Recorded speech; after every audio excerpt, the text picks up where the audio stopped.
que es el tema que estaremos tratando acerca de la adopción, esta doctrina tan importante, tan crucial también para la vida de piedad del creyente y de seguridad también. Dice el versículo 5, porque no sujetó a los ángeles el mundo venidero acerca del cual estamos hablando. Pero alguien testificó en cierto lugar diciendo, ¿quién es el hombre para que te acuerdes de él, o el hijo del hombre para que le visites? Le hiciste un poco menor que los ángeles, le coronaste de gloria y de honra, y le pusiste sobre las obras de tus manos. Todo lo sujetaste bajo sus pies. Porque en cuanto le sujetó todas las cosas, nada dejó que no sea sujeto a él, pero todavía no vemos que todas las cosas le sean sujetas. Pero vemos a aquel que fue hecho un poco menor que los ángeles, a Jesús, coronado de gloria y de honra a causa del padecimiento de la muerte, para que por la gracia de Dios gustase la muerte por todos, porque convenía a aquel por cuya causa son todas las cosas, y por quien todas las cosas subsisten, que habiendo de llevar muchos hijos a la gloria, perfeccionase por aflicciones al autor de la salvación de ellos. Oremos pidiendo la bendición de la palabra del Señor. Señor, te pedimos que tú en esta hora, al abrir tu palabra, Señor, vamos a considerarla y en nuestro deseo, Señor, ser enseñados y edificados, Señor, por ella. Danos esa gracia por tu Espíritu Santo en esta mañana, de que podamos entender, Señor, esta doctrina tan importante para tus hijos. Pero te pedimos también, Señor, que tú nos des la gracia de que podamos retener estas cosas, estas verdades en nosotros, en nuestras mentes. Te lo pedimos con gratitud en Cristo Jesús. Amén. Vamos entonces en esta mañana a tocar este tema, hermanos, de la doctrina de la adopción, capítulo 12 de nuestra confesión de fe. Este capítulo, que solo contiene un párrafo, si ustedes lo buscan allí, nosotros podríamos decir que se componen de por lo menos dos ideas o dos predominantes aquí. El tema de la adopción, la confesión de fe lo divide en dos grandes partes. Una de ellas podríamos titularla, ponerle como encabezado, los fundamentos de la adopción. Y en segundo lugar, ¿cuáles son los beneficios de ella? ¿Cuál es el fundamento y cuáles son los beneficios de ella? Vamos a leer este único párrafo que tiene este capítulo 12 acerca de la adopción. Dice, a todos aquellos que son justificados, Dios se dignó en su único Hijo Jesucristo y por amor de éste hacerles partícipes de la gracia de la adopción, por la cual son incluidos en el número de los hijos de Dios y gozan de sus libertades y privilegios. Tienen su nombre escrito sobre ellos, reciben el espíritu de adopción, tienen acceso al trono de la gracia con confianza, se les capacita para clamar Abba Padre, se les compadece, protege, provee y corrige como por un padre, pero nunca se les desecha, sino que son sellados para el día de la redención y heredan las promesas como herederos de la salvación eterna. Podríamos sacar de estas declaraciones cientos de sermones, porque son importantísimos todo lo que vemos aquí, lo que aclara acerca o bajo esta doctrina de la adopción.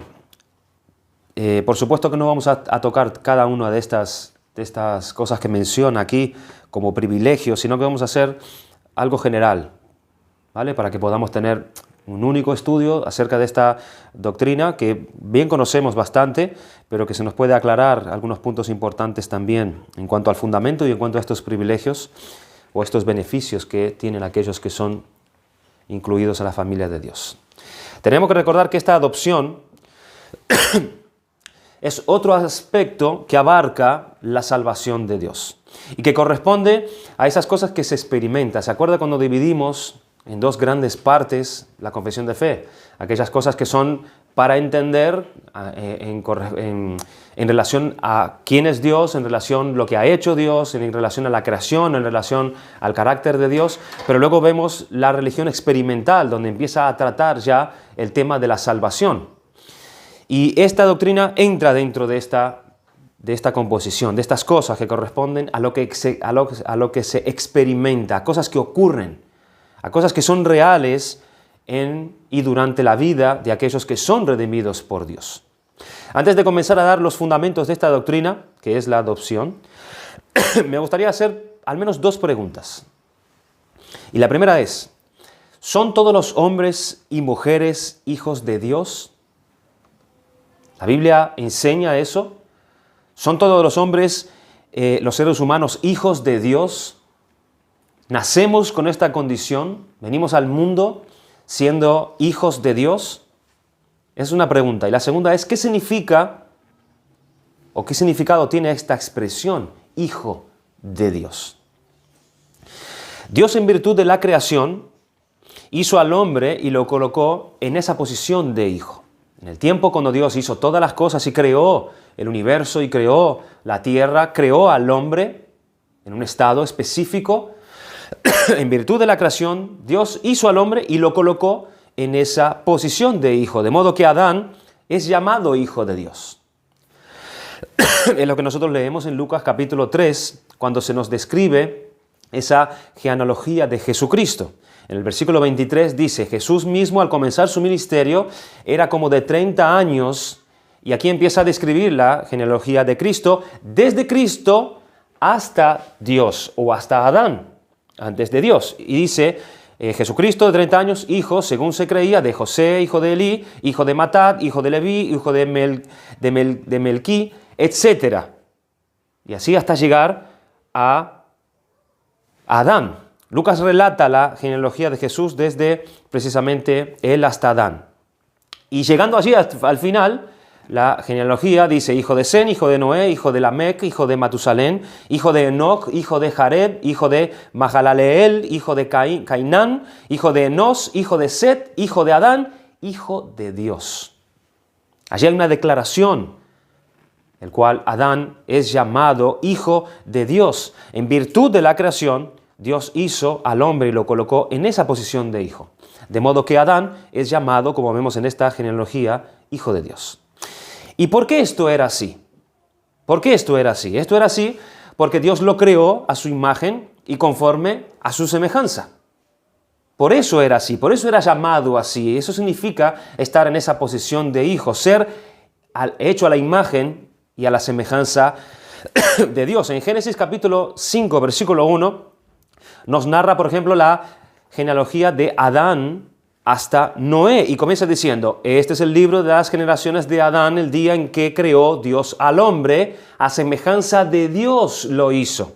Y comienza allí hablando de Adán, habiéndolo hecho a él a la imagen y a la semejanza de Dios. Esto significa que Dios creó al hombre a su imagen para que éste fuera su hijo. ¿Y qué quiere decir esto? Hay un término, hermanos, usado en el Nuevo Testamento, que tiene una raíz también en el Nuevo Testamento, para referirse a esa palabra hijo, que nos puede aclarar qué quiere decir esto de que Adán era hijo de Dios. ¿A qué se refiere específicamente?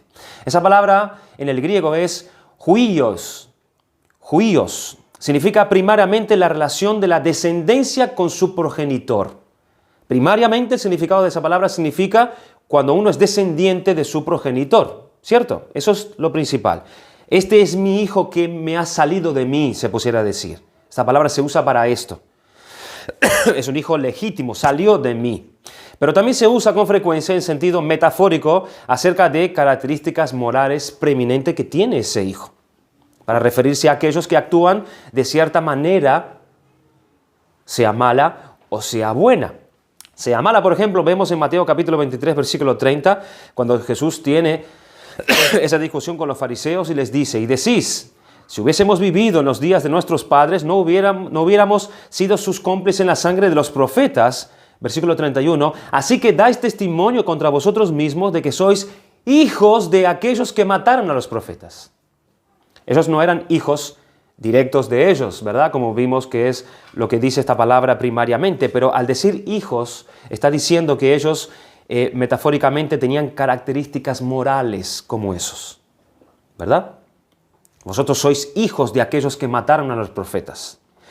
en sentido negativo. Y en sentido positivo también se usa, por ejemplo, en Gálatas capítulo 3, versículo 6, que dice, así Abraham creyó a Dios, y le fue contado por justicia. Sabed, por tanto, que los que son de fe, estos son hijos de Abraham.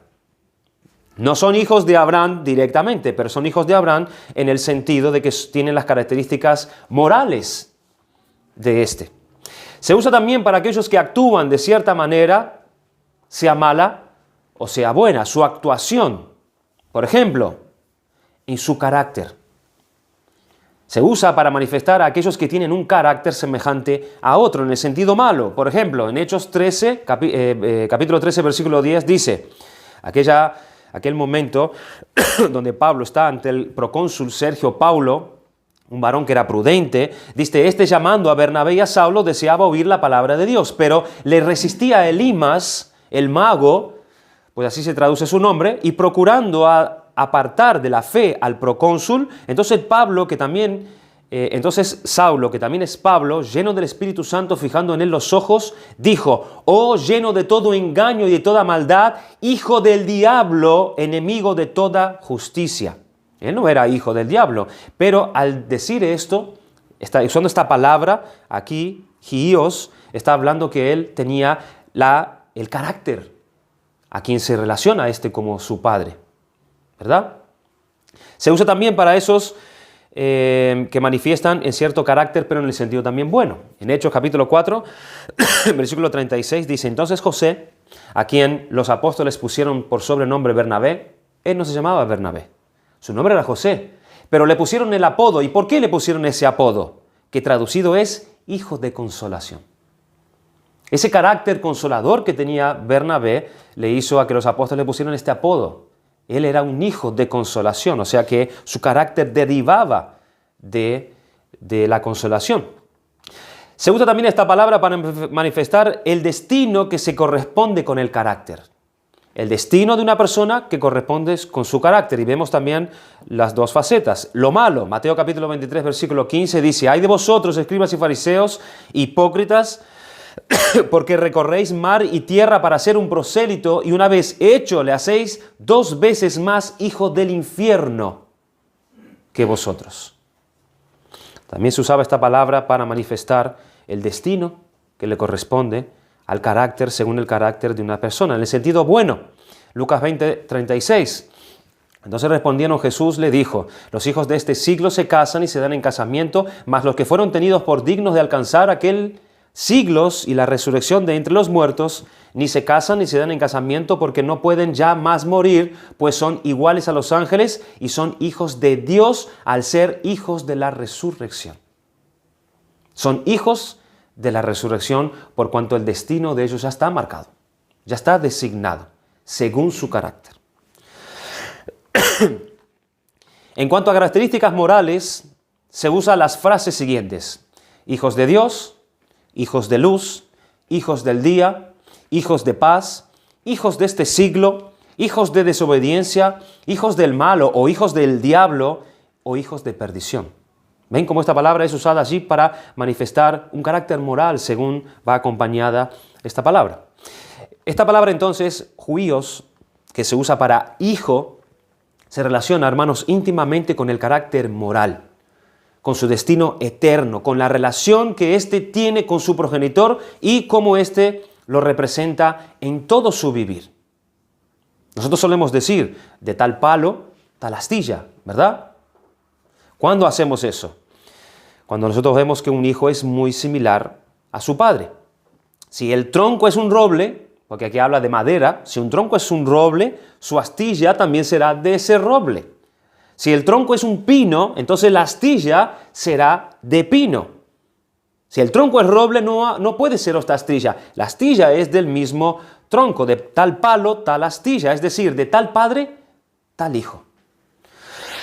Cuando nosotros conocemos a alguien y sabemos que su padre es un hombre honesto, que es un hombre íntegro, se espera entonces que su hijo sea igual, ¿verdad? No solemos nosotros incluso tener ese entendimiento, por cuanto a ese hijo se le es transmitido en su hogar esos principios del cual su padre es.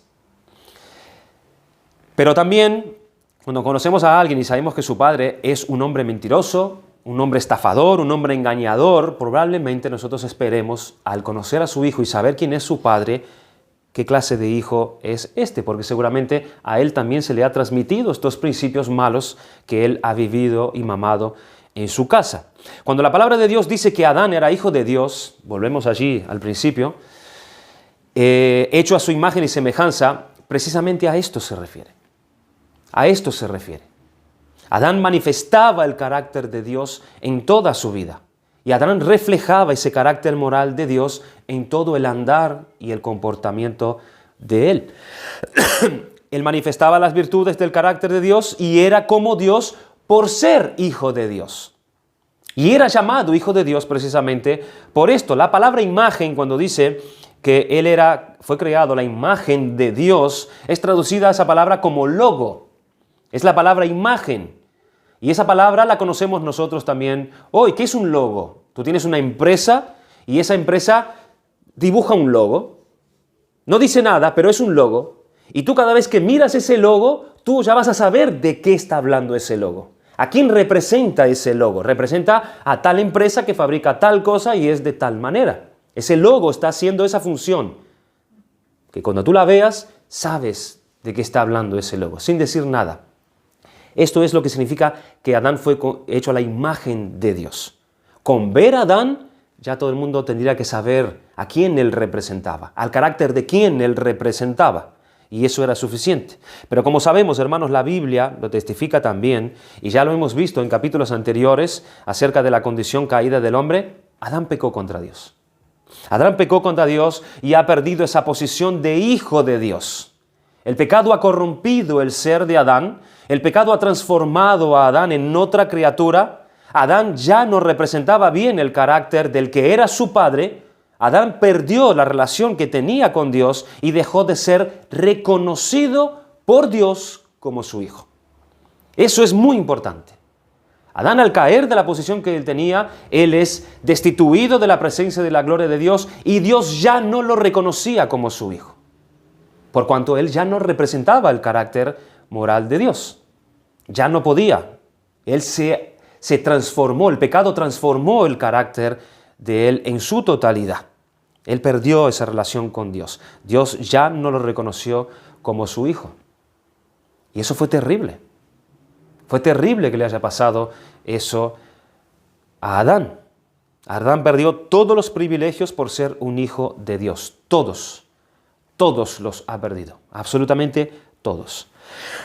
Aunque él siguió gozando y disfrutando de la creación de un Dios que, a pesar de la rebeldía de él, no dejó de ser misericordioso, ni dejó de proveerle las cosas para su existir, porque eso era parte del carácter de Dios.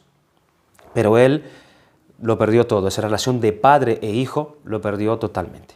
Así que la Biblia nos enseña que todos aquellos que salieron de los lomos de Adán están delante de Dios en esta condición de ser hijos no reconocidos por Dios. Es lo que se usa en la Biblia para llamar a bastardos. Son bastardos. En Hebreos capítulo 12, versículos 6 y 8 dice: porque el Señor al que ama disciplina y azota a todo el que recibe por hijo. Si soportáis la disciplina, Dios os trata como a hijos. ¿Por qué? ¿Qué hijo es aquel a quien el Padre no disciplina? Pero si os deja sin disciplina, de la cual todos han sido participantes, entonces sois bastardos y no hijos. Aquí está hablando, este pasaje está hablando de esa relación. Está hablando de que Dios reconozca o no a alguien. Sí que solemos predicar este pasaje para hablar de la disciplina, que Dios disciplina y necesitamos ser disciplinados, y claro que sí. Pero aquí está haciendo un énfasis tremendo en una relación de alguien con otro alguien. En este caso, Dios con aquel que es hijo o no lo es. Por medio de la manifestación de la disciplina, por supuesto. Pero aquí está hablando de que si Dios reconoce o no. Él hace o no hace por reconocer a ese como tal o no reconocerlo como tal. Los que no son reconocidos por Dios como sus hijos, no lo son. No lo son. ¿Y qué son? Son bastardos. Son bastardos. ¿Sabes lo que significa la palabra bastardo? La traducción literal de esa palabra significa que ha nacido fuera del matrimonio. Esa es la traducción literal. No es reconocido. Cuando esa madre se va y fornica con otro y tiene un hijo con otro, ese padre no puede reconocer a ese hijo porque no es suyo. Eso es lo que significa bastardo. Nacido fuera del matrimonio, es un hijo ilegítimo. O también se puede decir que se aparta de sus características originales o las va perdiendo. También eso puede traducir esta palabra. Esa pureza la fue perdiendo. Es una pureza bastarda. Va perdiendo la esencia original que tenía y deja de ser reconocido. Todos los seres humanos que no se han reconciliados con Dios el Padre están en esa posición ante Él. Dios no los reconoce como hijos, o sea, como juíos, con lo que significa este término, sino que son bastardos. Y notemos que esto es así, que luego cuando Adán pecó y engendró a Set, es lo que nos dice allí en Génesis capítulo 5, versículo 3, este no fue engendrado conforme a la imagen y la semejanza de Dios. ¿Se acuerdan de este pasaje? Da la genealogía de Adán y dice que él engendra a Set, y Set ya no es conforme a la imagen y semejanza de Dios, sino conforme a la imagen y semejanza de Adán. La imagen y semejanza caída de Adán. Él contrajo y heredó esa naturaleza caída y entonces no pueden ser considerados ni llamados hijos de Dios, ya que por causa de la caída en el pecado se perdió esa condición y esa posición ante Dios. Esto contesta entonces la pregunta que hicimos al principio, hermanos. ¿Son todos los seres humanos hijos de Dios? La palabra de Dios nos responde que absolutamente no. No nacemos en esa condición. Por eso Cristo vino en la perfecta calidad de hijo. Y esto lo pongo aquí entre paréntesis, no para que nosotros podamos apreciar en sí esa calidad de hijo que tuvo Cristo, como el Hijo perfecto de Dios, sino para que lo tomemos como ejemplo lo que significa ese juíos, esa palabra hijo, en relación con Dios y con privilegios de Dios. Cristo es el perfecto Hijo de Dios en la expresión del carácter de la persona del Padre. Cuando los discípulos se dirigían a Él de este modo, como por ejemplo en Mateo capítulo 14, versículo 33, que dice: entonces los que estaban en la barca vinieron y le adoraron, diciendo: verdaderamente este es Hijo de Dios. O en Mateo capítulo 16, versículo 16, cuando se le hace esa pregunta a los discípulos: ¿qué dicen los demás que yo soy? ¿Y ustedes qué dicen? Pedro respondió: tú eres el Cristo, el Hijo de Dios. O cuando aquel centurión que estaba en la cruz, ¿se acuerdan? Se refirió a él de esta manera. En Mateo capítulo 27, versículo 57. Este verdaderamente era Hijo de Dios. Probablemente todas estas declaraciones acerca de Cristo como Hijo de Dios querían decir que Él era una manifestación de Dios en forma humana. Él era Hijo de Dios. Representaba a Dios perfectamente. Su carácter, su manera de vivir, Él era el logo de Dios, de manera perfecta. Y estos lo reconocieron. Dios estaba en Él. Por eso que, en cuanto al significado de este término hijo, en cuanto a Cristo, los musulmanes tropiezan. Los musulmanes dicen que Dios no puede tener un hijo. ¿Por qué? Porque Dios no tiene una esposa, Dios no tiene una mujer, o sea que Él no puede tener un hijo. Ellos lo ven con este pensamiento.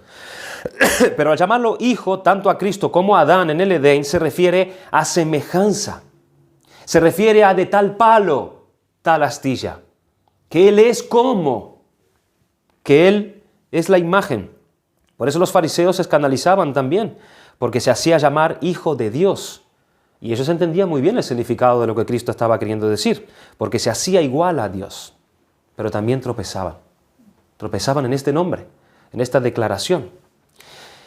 Pero aunque Adán fue hijo de Dios, durante un tiempo, vemos que los descendientes de Adán no son llamados ni traídos así. Pero en la salvación que ha sido preparada por Dios, entre todas las cosas, esta implica, lo que se implica la salvación, Dios añadió el restaurar esta sublime y única posición y poner a esos a quienes Él salva otra vez en esa condición de hijos por medio de esta adopción. Mire qué interesante la traducción de esta palabra, adopción, en el griego. Huiothesia es la traducción en griego. Huios es la palabra que hemos hablado acerca, significa hijos, y thesia significa colocación. Colocación. Han sido colocados como hijos. Esa es la palabra adopción. Han sido colocados allí, en esa posición de hijo. Significa el lugar y la condición de un hijo dado a alguien a quien no le pertenece de forma natural. Pero en la palabra de Dios, en el Nuevo Testamento, vemos que también se utiliza el término hijos, pero con otra connotación y con otro significado. Vimos este significado. Huios. Habla del carácter moral, habla de cómo representa esta persona a Dios en este caso como hijo y lo que significa el ser hijos. Pero hay otra connotación en el Nuevo Testamento de cerca de esta palabra hijo. Es teknon, que literalmente significa niño. Niño. ¿Y dónde encontramos esta palabra en las Escrituras? El apóstol Juan usa este término para referirse al creyente en su evangelio, en el capítulo 1, versículo 12. Y miren qué interesante, hermanos, esto que vamos a ver. Él dice, mas a todos los que le recibieron, a los que creen en su nombre, les dio potestad de ser hechos hijos de Dios, es decir, niños de Dios, los cuales no son engendrados de sangre, ni de voluntad de carne, ni de voluntad de varón, sino de Dios. Son niños de Dios. Juan quiere expresar la imagen de niños, la imagen de pequeñitos, de amados, de adoptados por el Padre, dándoles su imagen. Por eso él dice, engendrados por Dios. Está hablando de un principio, el momento en que esas personas son nacidos de nuevo, como acabados de ser recibidos por Dios, como niños adoptados que han creído en su nombre y acaban de ser engendrados y son niños de Dios. ¿Entienden la expresión? No son hijos ya, no están allí manifestando ya, son niños, son teknon, acaban de nacer. Está hablando e implica ese momento en que son engendrados por Dios. La razón por la que algunos confían en Cristo y otros no es porque Dios les ha dado un nuevo nacimiento o regeneración. Son niños amados de Dios. Es la expresión que usa aquí el apóstol Juan. En 1 de Juan capítulo 3, versículo 2 y 1, él también la vuelve a usar cuando dice, mirad cuál amor nos ha dado el Padre para que seamos llamados niños de Dios. Hijos de Dios. Por esto el mundo no nos conoce porque no le conoció a Él. Amados, ahora somos hijos de Dios, niños de Dios. ¿Ve? Como que Él habla a partir de ahora. Nosotros somos niños de Dios y aún no se ha manifestado lo que hemos de ser. Pero sabemos que cuando Él se manifieste, seremos semejantes a Él porque le veremos tal como Él es. Aquí nuevamente Juan quiere manifestar con esta expresión, niños de Dios, que la adopción por Dios es un don asombroso del extraordinario amor de Dios. Y eso es lo que Él quiere que ellos sepan. Ustedes son engendrados por Dios, son niños de Dios, han nacido de Dios. También el apóstol Pablo usa este término en Romanos 8, 16, 17, cuando él dice, el Espíritu mismo da testimonio a nuestro espíritu de que somos niños de Dios, de que somos hijos de Dios. Pablo está poniendo el acento sobre el nacimiento espiritual. Que el Espíritu Santo da testimonio a nuestro espíritu de que somos hijos de Dios, de que somos niños de Dios, nacidos por Dios y de Dios. El acento está en el nacimiento espiritual. El Espíritu de Dios produce en ellos la conciencia, es lo que más o menos se podría decir, de la filiación y la actitud que corresponde a hijos. Es lo que Él quiere manifestar. Quiere poner en sus mentes esto. Ustedes son niños de Dios. Ustedes ya pertenecen a esta familia. Ya han sido nacidos, ya han sido adoptados. Tengan esa conciencia. Y si hijos, o sea, y si niños de Dios, como tales, son herederos y coherederos con Cristo. La Biblia usa la palabra hijo, tanto para referirse a niño, como recién nacido en la fe, como para referirse a un hijo con el mismo carácter moral del Padre y en una misma o una íntima relación, que es el término judíos. El Señor Jesucristo usó esta palabra judíos muchas veces, de manera muy significativa, como por ejemplo en Mateo capítulo 5, versículo 9, en el Sermón del Monte, Él dijo, bienaventurados los pacificadores porque ellos serán llamados hijos de Dios. Aquellos que expresan la pacificación, aquellos que tienen un carácter así, esos serán llamados hijos de Dios. Porque expresan el carácter de Dios, ¿verdad? Él también dijo, amar a vuestros enemigos y orar por los que os persiguen para que seáis llamados hijos de vuestro Padre que está en los cielos. Aquí él relaciona aún más la intimidad. Ya no dice hijos de Dios, dice hijos del Padre. Ya hay una intimidad más grande. Si soportáis, si oráis por vuestros enemigos, porque así es el Padre, así es vuestro Padre. Si ustedes lo imitan, ustedes serán llamados hijos de Él, porque son como Él.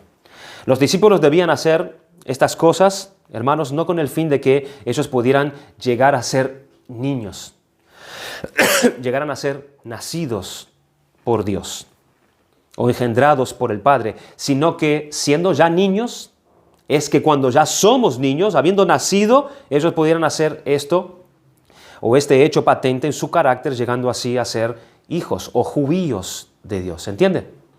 Primero tenemos que nacer, primero tenemos que ser niños de Dios y luego empezaremos a manifestar el carácter de un hijo de Dios por cuanto expresamos a nuestro Padre. Vemos la raíz de esta palabra judíos también en el Antiguo Testamento para referirse al pueblo de Israel. Oseas capítulo 11, versículo 1, Dios dijo, cuando Israel era muchacho, yo lo amé y de Egipto llamé a mi hijo. ¿Cómo es que Dios hace esto? ¿Cómo Dios coloca en la posición de hijos legítimos a hijos bastardos, a extraños que no son reconocidos por Él? ¿Cómo es que Dios hace eso? Hablemos entonces de los fundamentos de la adopción. Los fundamentos de la adopción. Dice en nuestra confesión, con aquellos que son justificados, Dios se compromete en su Hijo Jesucristo y por este a hacerlos participantes de la adopción. Allí vemos en esta declaración que es Dios el Padre, es el juez quien realiza el acto de la adopción. Esto es algo que le compete al Padre. Todo lo que hay que hacer para formalizar y llevarla a cabo es realizado por Dios el Padre. Dice en Efesios capítulo 1, versículo 3 al 5, bendito sea el Dios y Padre de nuestro Señor Jesucristo. Aquí está, el sujeto de esta oración que Pablo hace es Dios mismo, Dios el Padre, que nos bendijo con toda bendición espiritual en los lugares celestiales en Cristo, según nos escogió en Él antes de la fundación del mundo, para que fuésemos santos y sin manchas delante de Él, en amor, habiéndonos predestinados para ser adoptados hijos suyos por medio de Jesucristo, según el puro afecto de su voluntad. El sujeto de la oración es Dios el Padre. Él es el responsable principal de que tú hayas sido adoptado en su familia. Aquellos que Dios adopta son los que había previamente justificado. Eso lo entendemos en aquella cadena, en aquel eslabón de la salvación. Notemos la diferencia. La regeneración o el llamamiento eficaz que hemos estado estudiando hace poco es esa obra interior que es llevada a cabo por medio del Espíritu Santo, por medio de la cual se nos da un nuevo corazón. Es una obra que se nos ilumina nuestra mente y se renueva nuestra voluntad. Eso lo tenemos claro, ¿verdad? Eso es lo que sucede en la regeneración, en el llamamiento. Hay una obra interna del Espíritu Santo en la persona, iluminando la mente y trayéndolo a la vida. La justificación, sin embargo, consiste en el perdón de los pecados, que se nos otorga el perdón de parte de Dios y Dios nos declara justo delante de Él. Nos pone de una posición a otra posición. ¿Y la adopción? ¿Qué es la adopción? La adopción es que esos que son ya justificados, introducidos dentro de la familia de Dios, como se nos dice en Romanos capítulo 8, versículo 14, se nos dice, porque todos los que son guiados por el Espíritu de Dios, estos son hijos de Dios. Pues no habéis recibido el espíritu de esclavitud para estar otra vez en temor, sino que habéis recibido el espíritu de adopción por el cual clamamos Abba Padre. El Espíritu mismo da testimonio a nuestro espíritu de que somos hijos de Dios.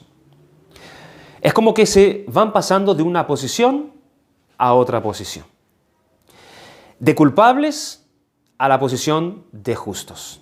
De la posición de justos a la posición de adoptados por Dios.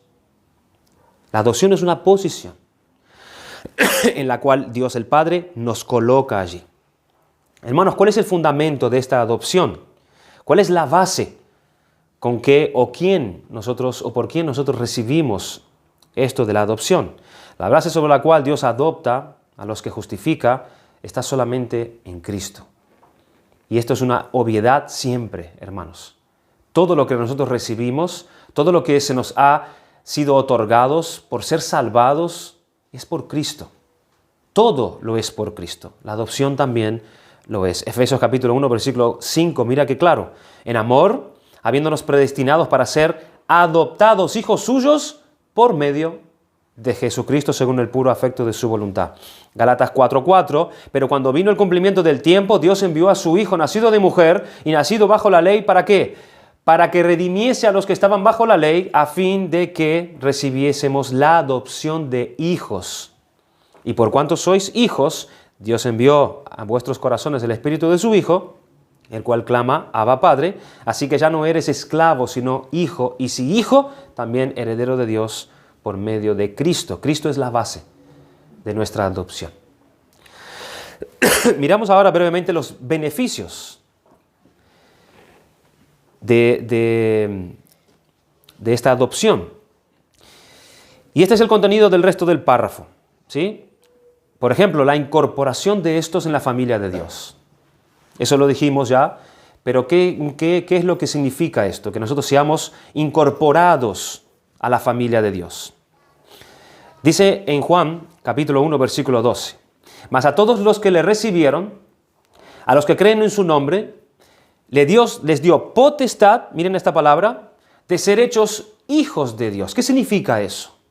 ¿Cuáles son esos beneficios que tenemos al ser incorporados en la familia de Dios? Uno de ellos es tener potestad.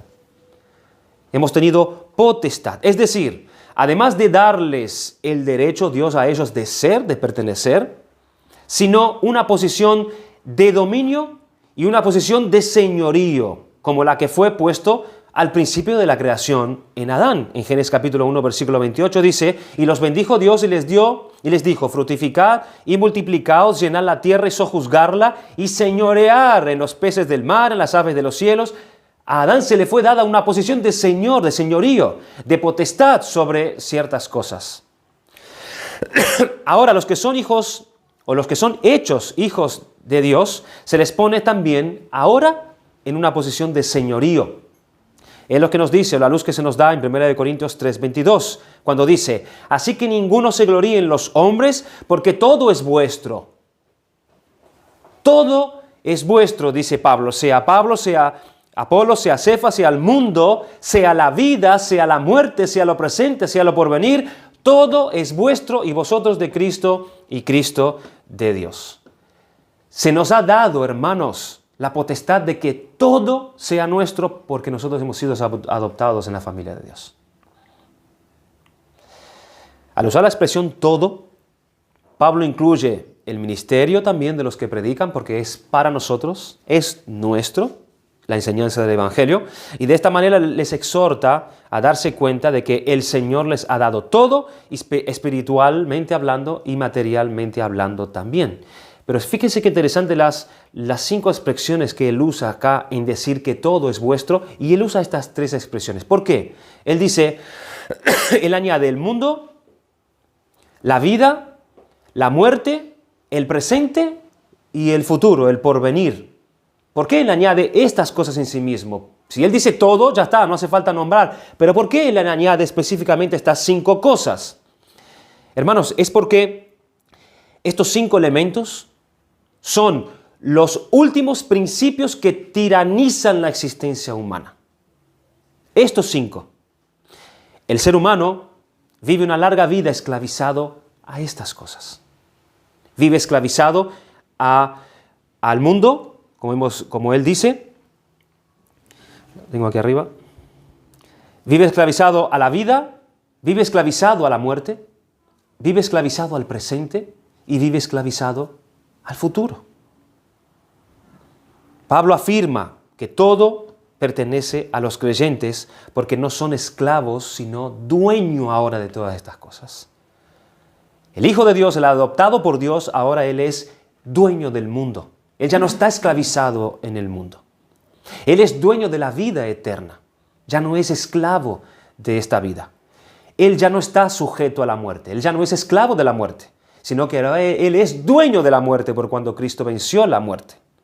Él es dueño del presente, porque Él ahora puede dirigir su vida conforme a la voluntad de Dios. Y Él es dueño del futuro también, porque Él sabe dónde está su lugar. Estos 5 elementos son los últimos principios que tiranizan la existencia humana. De hecho, el pueblo de Dios en Cristo lo posee todo. Todo poder, por ejemplo, sobre el pecado. Él se puede enseñorear ahora del pecado.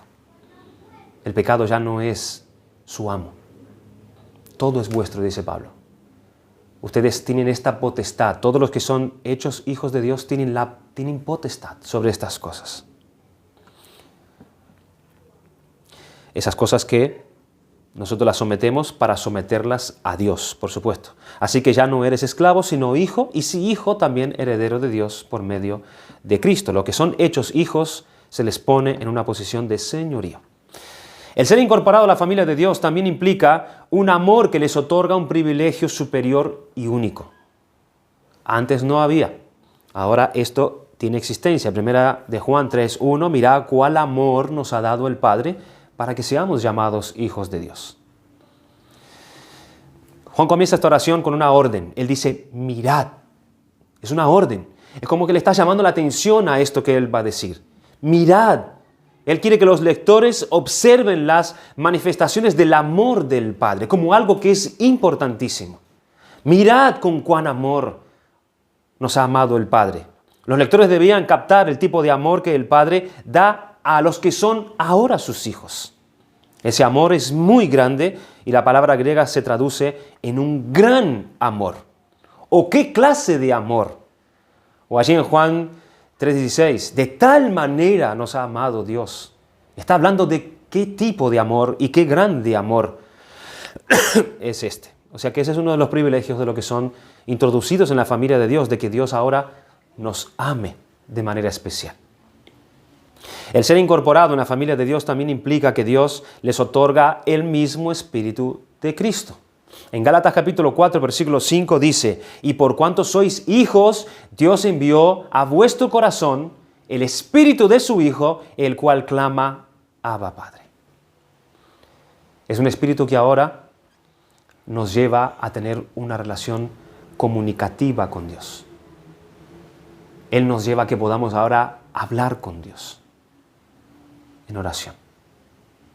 Mire lo que dice Hendriksen, qué interesante con respecto a este versículo y a esta declaración que acabamos de dar. Dice, el Padre había enviado a su Hijo, enviándolo desde su mismo corazón, porque dice que Él no escatimó ni a su propio Hijo, su único Hijo. Lo envió a un mundo de pecado y miseria en el que a favor nuestro y en nuestro lugar habría de sufrir innumerables afrentas. ¿Y qué hicimos nosotros? Todos nosotros, incluidos los redimidos. ¿Qué hicimos? Nosotros, esto es, nuestros pecados, le clavaron en la cruz. Hicimos esto con aquel que vino a morar con nosotros. Con todo, en lugar de echarnos por siempre de su presencia de amor, el Padre entonces envió a su Espíritu, al Espíritu de su Hijo, para que este Espíritu, y en él también el Padre y el Hijo, se acercara a nosotros, morando no solo con nosotros, sino en nosotros, en nuestros mismos corazones, y transformando estos corazones de odiosos a amantes, de rebeldes a obedientes, de incrédulos a creyentes, de desesperados a llenos de alabanza y adoración. Él dice, el término habla o quiere enfatizar paz y seguridad a estos corazones. Da testimonio con nuestro espíritu de que somos nada menos que hijos de Dios, sus hijos adoptivos y herederos. Es de maravillarse entonces que estos corazones ahora comiencen a responder a este amor de Dios de tal forma que el amor responda al amor y que se produzca un bendito intercambio de amor. ¿No sería natural que el Espíritu morando en sus corazones les impulse a dirigirse a su benefactor jubilosamente llamándolo Padre? El texto dice, clamando, Abba, Padre. En realidad el clamor viene del Espíritu y es un clamor lleno de reconocimiento gozoso, dulce respuesta, amor posesionado, agradecimiento punjante y confianza filial. Con todo, esto debe entenderse en el sentido de que es por medio del Espíritu que somos y clamamos, que clamamos Abba, que clamamos Padre. ¿Ustedes ven el peso que tiene esto? De que hayamos recibido este Espíritu para tener esta relación con Dios. Hermanos, el mundo anda por el mundo sin Dios. Sin Dios. Y a nosotros se nos ha sido dado el Espíritu de Cristo para que podamos estar con Dios, para que podamos relacionarnos con Él, para que podamos ser escuchados por Él. No solamente nos adoptó y nos puso ahí en su casa como siervos, sino que Él nos llama hijos. El siervo no tiene una relación con su Señor. Él podía haber hecho eso. Les perdono los pecados, los justifico y los meto en mi casa, pero son siervos, son esclavos ahí. No se pasan de ahí. Pero Él nos llama hijos. Hablando de que Él quiso restaurar esta relación que nosotros hemos perdido por nuestros pecados. Y lo hace por medio del Espíritu de su Hijo en nosotros.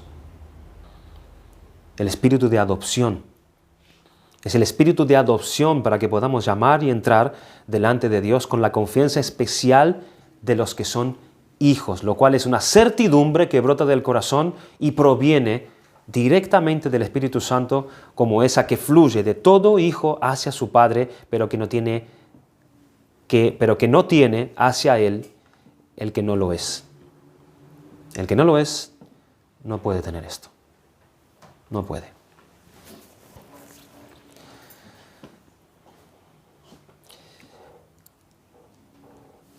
Ya estamos terminando. Una disposición filial hacia Dios. Notemos que la adopción de un hijo tiene un aspecto legal, ¿verdad?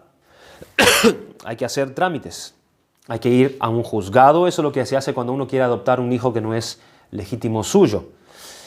Hay que llevar una carpeta, hay que recompilar un montón de papeles para poder hacer ese trámite legal, para que legalmente ese hijo pueda ser legítimamente mío.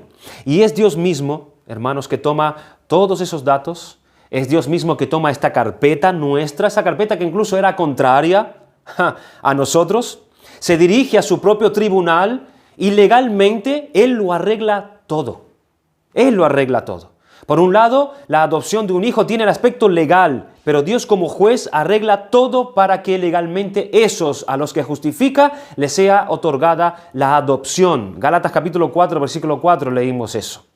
Eso nos explica el proceso en su debido tiempo y todos los arreglos que tuvo Dios que hacer para que nosotros pudiésemos recibir esta adopción. Es Dios quien nace el trámite y lleva esto a la realidad.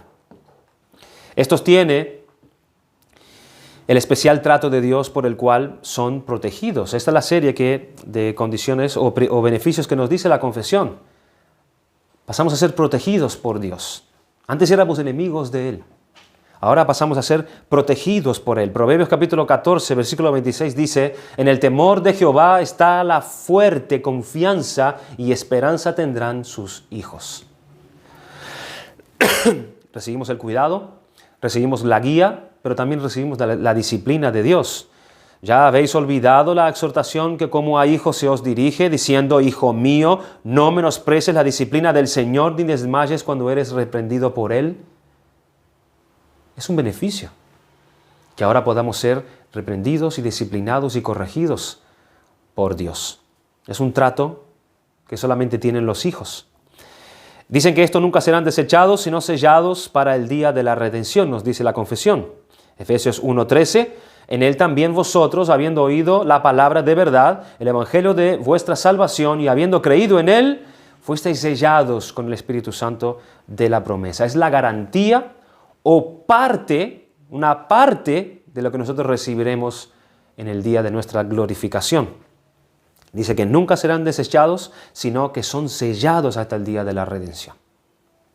Y como hijos que son nombrados herederos de Dios. Romanos 8:17. Y si hijos también herederos, herederos con Dios y coherederos con Cristo. Todo lo que Cristo herede, los hijos también heredarán juntamente con Él. Hermanos, este es el altísimo privilegio que se le dan a los redimidos por Cristo. Ellos, y solo ellos, son los hijos de Dios. Ellos y solo ellos. No todos los seres humanos son hijos de Dios. Nosotros no nacemos siendo hijos de Dios. La Biblia nos habla más bien que nosotros nacemos siendo enemigos suyos, nacemos bajo su ira, nacemos bajo su indignación, nacemos esclavos del pecado y bajo condenación. Nacemos siendo simples criaturas del Creador. Solo son hijos aquellos que han sido redimidos por Jesucristo, aquellos que fueron libertados de la culpa del pecado y adoptados como hijos en la familia de Dios. Solamente aquellos que han puesto su fe en la obra y en la persona de Cristo para la salvación de sus almas, estos y solo estos son reconocidos por Dios como sus hijos legítimos. Estos y solamente estos Dios los reconoce. A mí me viene en mente esa escena que Cristo relata en el Sermón del Monte de aquellos que se creían hijos de Dios. Señor, en tu nombre hicimos esto, hicimos aquello, expulsamos demonio, comimos en tu presencia. Pero dice el Señor que en aquel día, el padre de familia dice que les declarará: no os conozco. No sé quién sois.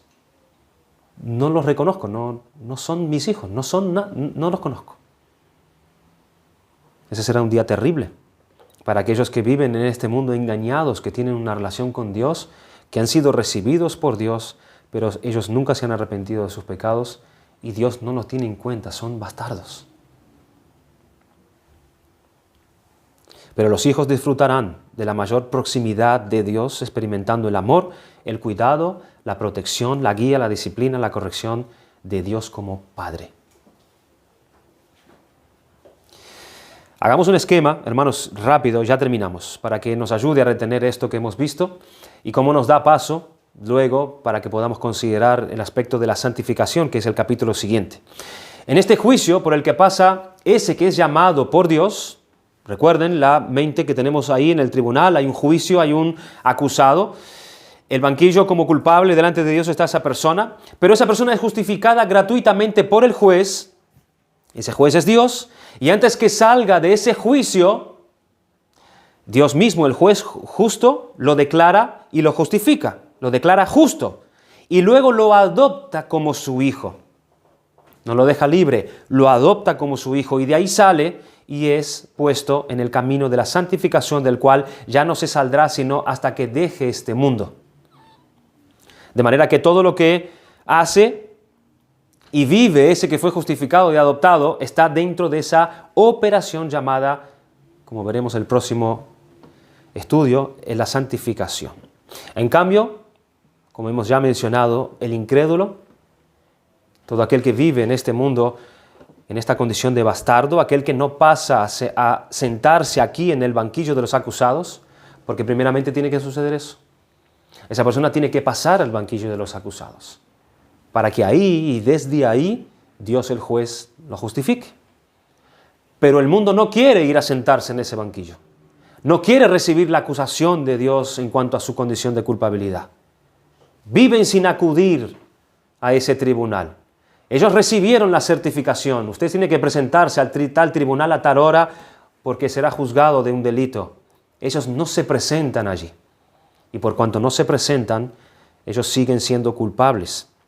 Ellos no quieren compadecer aquí delante de Dios.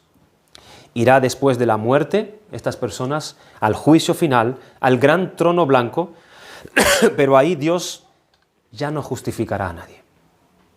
En ese tribunal, en el gran trono blanco, ya Dios no justificará a nadie, sino que juzgará todos conforme a sus obras y por lo tanto todos los que compadecerán en ese juicio serán condenados. Aquí son llamados a compadecer ante el tribunal de Dios. para ser justificados. Pero en aquel gran día del juicio, ellos compadecerán y ya no podrán decir que no. Compadecerán sí o sí, pero ya no para ser justificados, sino para ser condenados. Condenados. Pero nosotros nos alegramos de que Dios en su gracia nos ha llevado y dirigido a este tribunal y hemos confesado juntamente con Él que somos culpables y por medio de la fe Dios nos ha justificado y nos ha adoptado en su familia y ahora podemos recibir de Él todos los beneficios que conlleva a ser un hijo de Dios. Esa posición que Adán perdió, Cristo la volvió a recuperar. Y ahora podemos nosotros tener la relación filial con Dios, ser oídos por Dios, ser tratados por Él y tener esperanza que en el día de Cristo nosotros seremos ya perfeccionados una vez y para siempre, como hijos legítimos de Dios. Y Él nos reconocerá. Vamos a dar gracias al Señor.